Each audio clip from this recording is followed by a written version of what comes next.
ஓம் Saravanabhava channel வாயிலாக உங்களை சந்திப்பதில் பெருமகிழ்ச்சி அடைகிறேன். இன்றைய காணொளியானது தமிழ் புத்தாண்டு 2025 அதாவது விசுவாவசு வருட பலன்களைத்தான் டீட்டெயிலாக பார்க்க போகிறோம்.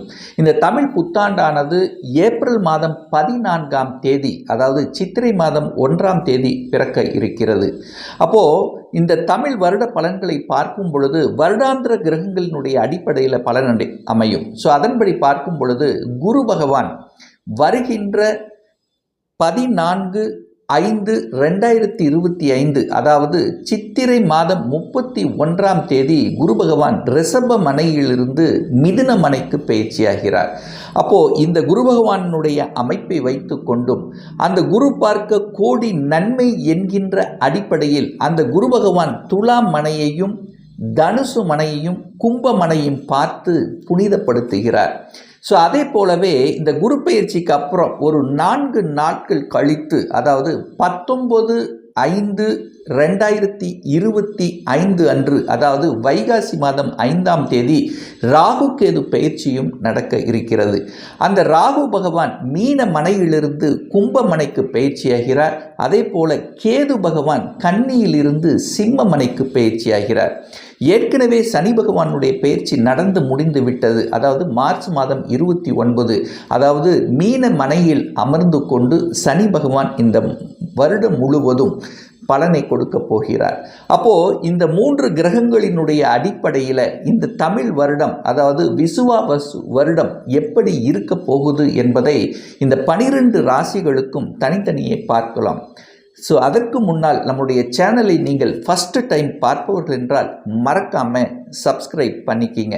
மிதுன ராசி அன்பர்களே, இந்த தமிழ் புத்தாண்டு அதாவது விசுவாவசு வருடம் எப்படி இருக்கும் அப்படின்னு பார்க்கும் பொழுது இந்த வருட தொடக்கத்திலேயே உங்கள் ராசி அதிபதியான புதன் பகவான் 5ஆம் அதிபதி 9ஆம் அதிபதி அதாவது பூர்வ புண்ணியஸ்தனத்தின் அதிபதியான சுக்கிரனுடனும் பாக்யாதிபதியான சனியுடன் கூடியிருந்து 10ஆம் இடத்தில் இருக்கிறது ஒரு நல்ல அமைப்பு. தொழில் வளர்ச்சியில் ஒரு மேம்பாடு கொடுக்கக்கூடிய ஒரு அற்புதமான வருடம் அப்படின்னு சொல்லுவேன்.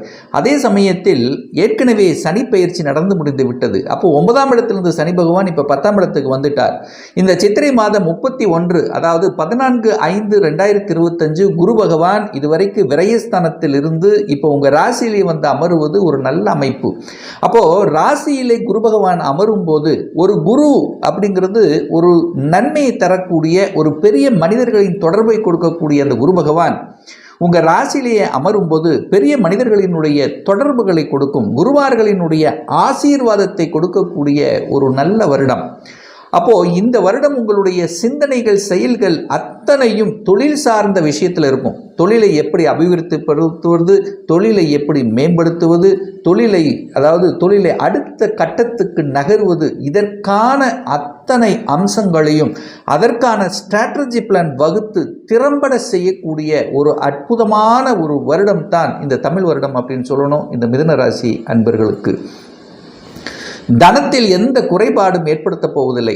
குடும்பம் அமையாதவர்களுக்கு இந்த வருடம் நிச்சயமாக குடும்பம் அமையக்கூடிய தன்மை, தனத்தில் தன்னிறைவு அடையக்கூடிய தன்மை, பொருளாதாரத்தில் மேம்பாடு, கல்வி சார்ந்த விஷயத்தில் உயர்வை தரக்கூடிய, இதுவரைக்கும் உங்கள் பேச்சுக்கு மதிப்பு கொடுக்காதவர்கள் பேச்சுக்கு மதிப்பு கொடுக்கக்கூடிய, குடும்பத்தில் இதுவரைக்கும் பிரச்சனை தொந்தரவோடு இருந்தவர்கள் எல்லாம் ஒன்றிணையக்கூடிய வாய்ப்புகள் சந்தர்ப்பங்களை உருவாக்கக்கூடிய ஒரு அற்புதமான ஒரு வருடமாக இந்த மிதுன ராசினருக்கு அமையும்.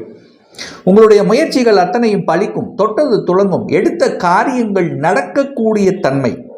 கடந்த சில வருடங்களாகவே மனம் சார்ந்த விஷயத்தில் சில குழப்பத்தோடு இருந்து கொண்டிருந்த உங்களுக்கு இப்போ மனம் தெளிவடையும், சிந்தனைகள் நேராகக்கூடிய அமைப்புகள், அதாவது புதிய புதிய ஒப்பந்தங்கள் உங்களுக்கு கிடைக்கக்கூடிய வாய்ப்புகள் சந்தர்ப்பங்கள், கலைத்துறையில் இருக்கக்கூடிய மிதுனராசி என்பவர்களுக்கு உயர்வையும் புதிய ஒப்பந்தங்களையும் அதாவது தொட்டது துளங்கக்கூடிய வாய்ப்புகள் சந்தர்ப்பங்கள் இருக்கும். இதுவரைக்கும் ஒரு இருட்டில் இருந்த உங்களுக்கு இப்போ வெளிச்சத்தை வரக்கூடிய தன்மை, தன்னம்பிக்கையை கொடுக்கக்கூடிய வருடமாக இந்த மிதுன ராசினருக்கு நிச்சயமாக அமையும். சுகஸ்தானம் மேம்படும், நிச்சயமாக சுகஸ்தானம் மேம்படும். இதில் எந்த மாற்று கருத்தும் கிடையாது. சுகம் என்கின்ற தன்மை, ஒரு வீடு வண்டி வாகனங்கள் வாங்கக்கூடிய தன்மை இது சிறப்பு பெறக்கூடிய ஒரு வருடமாக அமையும். ஒரு சிலர் வீடு கட்டின வீட்டை வாங்குவீங்க, அல்லது வீடை கட்டக்கூடிய யோகம், அல்லது வீட்டை ஆல்டர் பண்ணக்கூடிய தன்மைகள், வீட்டை விட்டு வெளியே நகரக்கூடிய தன்மை, அதாவது தொழிலுக்காக வேலைக்காக செல்லக்கூடிய வாய்ப்புகள், வீட்டை கட்டி அதன் மூலமாக வாடகை வருமானம் வரக்கூடிய வாய்ப்புகள், விவசாயத்தில் இருக்கக்கூடிய மிதுனராசி என்பவர்களுக்கு இந்த வருஷம் நீங்கள் விளைவித்த பொருள்கள் மூலமாக லாபத்தை அனுபவிக்கக்கூடிய தன்மை, ஒரே மாதிரி செய்யக்கூடிய அதாவது ஒரே மாதிரியாக செய்யக்கூடிய, சீராக செய்யக்கூடிய அந்த தொழில்கள் சிறப்பு பெறும். அதே சமயத்தில் பார்த்திங்கன்னா இந்த டிபார்ட்மெண்ட் ஸ்டோர் வச்சுட்டு இருக்கக்கூடிய அத்துணை மிதுனராசி என்பவர்கள் உயர்வை தரக்கூடிய ஒரு நல்ல வருடமாக அமையும். 3ஆம் இடத்தை இதுவரைக்கும் சனி பார்த்து ஏதோ ஒரு வகையில் கெடுத்து கொண்டிருந்தார். உங்கள் முயற்சி தடை பண்ணி கொண்டு இருந்தது. முயற்சிகள் அத்தனையும் வீணாக இருந்தது. நிறைய டிராவல், நிறைய அலைச்சல் கொடுத்து கொண்டிருந்த விஷயங்கள் இப்போ அப்படியே மாறப்போகிறது அப்படின்னு சொல்லலாம். இந்த மிதுனராசி என்பவர்களுக்கு குழந்தை பாக்கியம் கிடைக்கக்கூடிய ஒரு அற்புதமான வருடம் மிதுனராசி என்பவர்களுக்கு. இதுவரைக்கும் குழந்தை பாக்கியத்தில் தடைப்பட்டு கொண்டிருந்த அத்தனை விஷயங்களும் இப்போ சரியாகும். கணவன் மனைக்குள்ள பிரச்சனைகள் சரியாகும். இதுவரைக்கும் குழந்தையை வேண்டாம் என்று சொல்லி கொண்டிருந்தவர்கள் கூட இப்போ குழந்தையை வேண்டும் என்று சொல்லக்கூடிய ஒரு காலகட்டமாக அமையும்.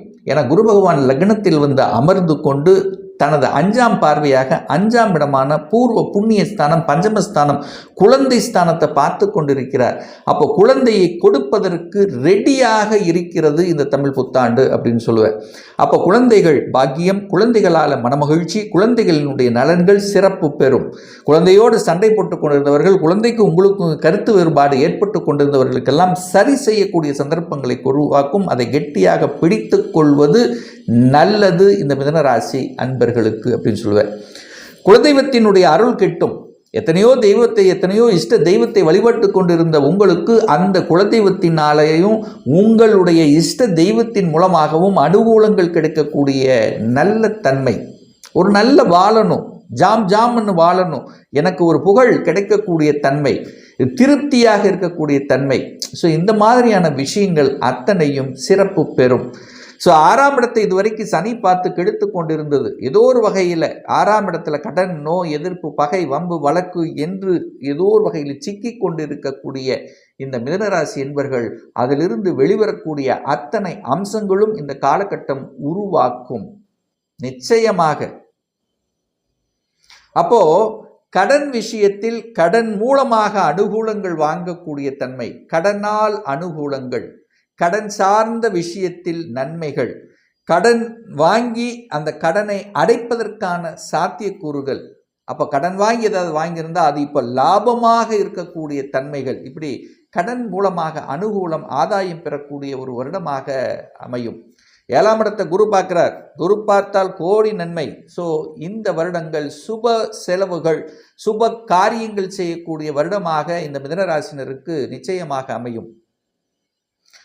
இதுவரைக்கும் குரு பகவான் 12, கடந்த வருடம் பார்த்தீங்கன்னா 2024 குரு பகவான் 12ஆம் இடமான விரயஸ்தானத்தில் அமர்ந்து கொண்டு சில விரயத்தை ஏற்படுத்தி கொண்டிருந்தது. குரு பலன் இல்லைன்னு கூட சொல்லுவேன். ஆனால் இப்போ இந்த வருடம் 2025 உங்களுக்கு திருமணமாகக்கூடிய அத்தனை அம்சங்கள் தென்படும். திருமணம் நடந்து முடிந்துவிடும். அதன் மூலமாக திருமணமான கையோடு குழந்தை பாக்கியம் கிடைக்கக்கூடிய ஒரு அற்புதமான ஒரு வருடமாக இந்த மிதுனராசினருக்கு அமையும். கூட்டுத் தொழிலில் இருந்து வந்த பிரச்சனைகள் விலகும். கூட்டாளிகளால் உங்களுக்கு சில நன்மைகள் ஏற்படக்கூடிய ஒரு வருடமாக அமையும். ஒரு சிலர் கூட்டுத் தொழில் செய்வதற்கான எண்ண ஓட்டங்களை கொடுக்கும். ஏன்னா 10ஆம் அதிபதியாக இருக்கக்கூடிய குரு பகவான் உங்கள் லக்னத்தில் அமர்ந்து கொண்டிருக்கிறார் அல்லவா. அப்போ உங்களுக்கு இதுவரைக்கும் நான் வேலை செஞ்சது போதும், இனி நாம் ஏன் சொந்த தொழில் செய்யக்கூடாது என்கின்ற எண்ண ஓட்டத்தை கொடுக்கக்கூடிய வருடமாகவும், அதற்கு தொழிலுக்குள்ள என்ட்ரி ஆவதற்கான வாய்ப்புகளை கொடுக்கக்கூடிய வருடமாக இந்த மிதுன ராசினருக்கு நிச்சயமாக அமையும். இதில் எந்த மாற்று கருத்து இல்லை. நண்பர்களால் அனுகூலம், ஆதாயம். இந்த வருடம் நண்பர்கள், நிறைய நண்பர்கள் கிடைக்கப் பெறுவார்கள். உங்களை விட வசதியான, உங்களை விட படித்தவர்கள், வெளிநாட்டில் இருக்கின்றவர்கள், அந்த நண்பர்கள் மூலமாக நல்ல பல அனுகூல மேன்மையை சந்திக்கக்கூடிய ஒரு வருடமாக அமையும்.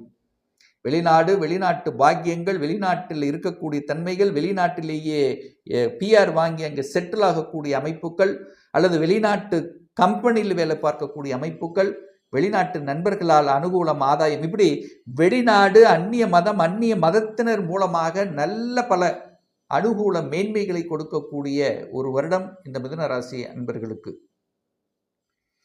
பாக்யாதிபதி தனக்கு 2ஆம் இடத்துல இருக்கார், குருவினுடைய வீட்டில் இருக்கார். நல்ல பாக்கியம் உங்களுக்கு கிடைக்க போகிறது. தகப்பனால அனுகூலம், ஆதாயம். இந்த வருட தொடக்கத்திலேயே பாருங்க, சூரியன் உச்சபலத்தோடு இருக்கார். அப்பாவின் மூலமாக அனுகூலம், ஆதாயம்.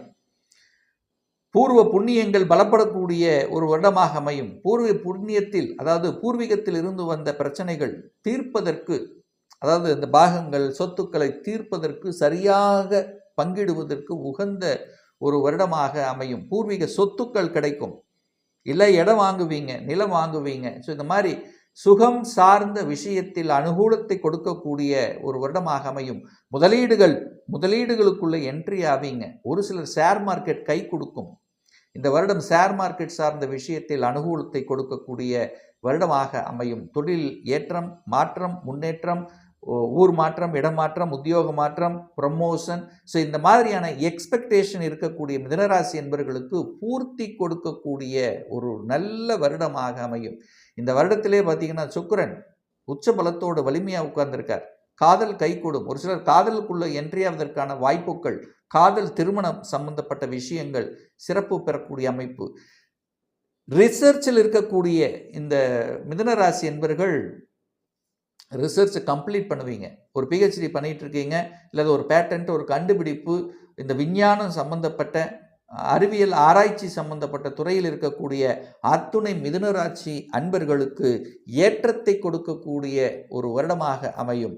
அதே சமயத்தில் அரசியல் சார்ந்த விஷயத்தில் இருக்கின்றவர்கள், இந்த சூரியனுடைய காரகத்துவம் என்று சொல்லக்கூடிய விஷயத்தில் இருக்கக்கூடிய இந்த மிதுனராசி என்பவர்கள் நல்லவைகள், மின்சாரம் சார்ந்த விஷயங்கள், சோலார் சம்பந்தப்பட்ட விஷயங்கள், கரண்ட், எலக்ட்ரிக்கல் சம்பந்தப்பட்ட துறையில் இருக்கின்றவர்கள், தகவல் தொடர்பு துறையில் இருக்கின்றவர்களுக்கெல்லாம் அனுகூலம். இணையம், நெட்டு, இந்த மாதிரி ஆடிட்டு, இந்த மாதிரி விஷயத்தில் இருக்கக்கூடியவர்களுக்கெல்லாம் நல்லது கொடுக்கக்கூடிய, நல்ல முன்னேற்றத்தை கொடுக்கக்கூடிய, உயர்வை கொடுக்கக்கூடிய, நல்ல குடும்பம் அமைத்து கொடுக்கக்கூடிய, ஏதோ ஒரு விதத்தில் ஜாம்னு சொல்லுவாங்க பார்த்தீங்களா, ஏதோ ஒரு வகையில் நான் சந்தோஷமாக இருக்கிறேன் என்று சொல்லிக் கொள்ளக்கூடிய அளவுக்கு மிதுனராசி என்பவர்கள் உயர்வை சந்திக்கக்கூடிய ஒரு நல்ல வருடமாக அமையும் என்பதில் எந்தவித மாற்று கருத்தும் கிடையாது.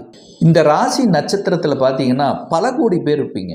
ஒவ்வொருத்தரும் டிஃப்ரெண்ட். ஒவ்வொருத்தருடைய ஜாதக அமைப்புகளும் வேறுபடும். அப்போ உங்கள் ஜாதகத்தில் ராகு பகவான், சனி பகவான், குரு பகவான் எப்படி இருக்கார் என்பதை பொறுத்து அதனுடைய இம்பேக்ட் மாறும். தசா புத்தியினுடைய அடிப்படையிலையும் பலன்கள் மாறும். உங்களுக்கு ஒரு நல்ல தசா புத்தி நடக்கிறது அப்படின்னு வச்சுங்களேன், ஒரு நல்ல தசாநாதன் நல்ல சுபர்களோடு சேர்ந்திருந்து ஒரு நல்ல ஆதிபத்தியத்தை பெற்று தசநாதன்னா நன்மைகள் நடக்கும். அதே உங்கள் தசாநாதன் 6, 8, 12 அதிபதிகளோட தொடர்பு ஏற்பட்டு 6, 8, 12 அமர்ந்து பாவ கிரகங்கள் என்று சொல்லக்கூடிய சனி, செவ்வாய், ராகுனுடைய ஒட்டுமொத்த தொடர்பு இருக்கும்போது நிச்சயமாக ஒரு போராட்டங்கள் இருக்குங்கிறது தான் அமைப்பு. இப்போ நான் சொன்னது ஒரு கோச்சார ரீதியான ஒரு பொதுவான பலன்கள் தான். ஒரு துல்லிய பலன் வேணும் அப்படின்னா உங்கள் ஜாதகத்தில் கிரகங்கள் எப்படி இருக்குது, என்ன ஆதிபத்தியத்தில் இருக்குது, என்ன டிகிரியில் அமர்ந்திருக்கு, இப்போ தசாநாதன், புத்திநாதன், அந்தரநாதன், சூட்சமநாதன் எப்பேற்பட்ட நிலையில் இருக்கிறார். ஸோ அதை பொறுத்து இந்த வருடம் 2025 சொந்த தொழில் செய்வதற்குண்டான கொடுப்பினை நம்முடைய ஜாதகத்தில் இருக்கா? அப்படி இருக்கக்கூடிய பட்சத்தில் எப்போ நம்ம சொந்த தொழிலை ஆரம்பிக்கலாம்? திருமணம் தடைப்பட்டு கொண்டே இருக்கிறது, எப்போதான் நமக்கு திருமணம் நடக்கும்? எப்போ நமக்கு ப்ரமோஷன் கிடைக்கும்? எந்த கோர்ஸ் படிக்கக்கூடிய கொடுப்பினை நம்ம ஜாதகத்தில் இருக்குது. ஸோ எந்த கோர்ஸ் எடுத்து படித்தா நம்முடைய ஃப்யூச்சர் நன்றாக இருக்கும்? எப்போ குழந்தை பாக்கியம் கிடைக்கும்? எப்போ வீடு கட்டுவே? ஸோ இது போன்ற கேள்விகளுக்கு துல்லியமான பதிலை நம்மால் கூற முடியும். ஒரு பர்சனல் கன்சல்டேஷன் எடுத்துக்கணும், ஒரு சுய ஜாதகம் பார்க்கணும் என்று விருப்பமுடைய அன்பர்கள் டிஸ்பிளே தெரியக்கூடிய நம்பருக்கு வாட்ஸ்அப் மூலியமாகவோ ஃபோன் கால் மூலியமாகவோ தொடர்பு கொண்டு நேரடியாகவோ அல்லது ஆன்லைன் மூலியமாகவோ கன்சல்டேஷன் எடுத்துக்கலாம். நேரடியாக தொடர்பு கொள்பவர்கள் நம்முடைய ஆஃபீஸ் கோயம்புத்தூரில் அமர்ந்துள்ளது. அதாவது கோயம்புத்தூரிலிருந்து மேட்டுப்பாளையம் செல்லும் வழியில் வெள்ளக்கிணர் பிரிவு பக்கத்தில் அன்னபூர்ணா ஹோட்டலுக்கு அருகில் அமைந்துள்ளது. பிரியர் அப்பாயின்மெண்ட் வாங்கி நேரடியாக கன்சல்டேஷன் எடுத்துக்கலாம். ஸோ ஆன்லைன் மூலமாகவும் கன்சல்டேஷன் எடுத்துக்கவங்க வாட்ஸ்அப்பில் உங்களுடைய பெயர், தற்போது வசிக்கும் இடத்தை குறிப்பிட்டு ஆன்லைன் மூலமாகவும் கன்சல்டேஷன் எடுத்துக்கலாம். நிச்சயமாக இந்த பதிவு ஏதாவது ஒரு ரூபத்தில் உங்களுக்கு யூஸ்ஃபுல்லாக இருக்குங்கிறதுல எந்தவித மாற்று கருத்தும் கிடையாது. நம்ம சேனலை நீங்கள் ஃபர்ஸ்ட் டைம் பார்ப்பவர்கள் என்றால் மறக்காமல் சப்ஸ்கிரைப் பண்ணிக்கிங்க. பக்கத்தில் இருக்கக்கூடிய பெல் பட்டன் மற்றும் ஆல் நோட்டிஃபிகேஷனை கிளிக் பண்ணும்போது நான் போடக்கூடிய அடுத்தடுத்த பதிவுகள் உங்களுடைய நோட்டிஃபிகேஷனில் வந்து சேரும்.